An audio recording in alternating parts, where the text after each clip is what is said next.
I just find, I said, well, what are distribution costs? And they sort of like looked around the room like they didn't really know. I said, well, let's take certain minimal costs, residuals, sales taxes, dues and assessments. I listed a few things out there, which represented approximately 15% of all marketing costs. And I said, okay, so you take off a distribution fee. I assume we could drop it a little bit. And they did. And then you deduct these costs. And I enumerated what they were.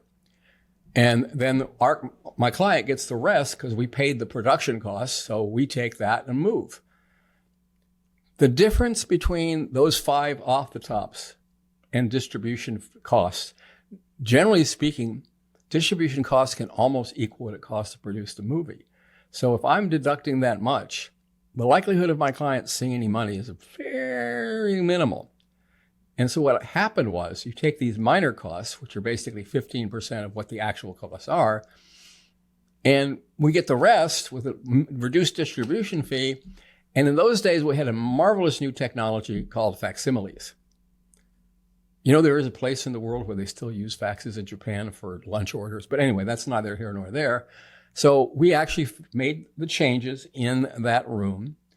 They faxed the papers back to my clients back in La La Land, and the document was signed and the deal was closed.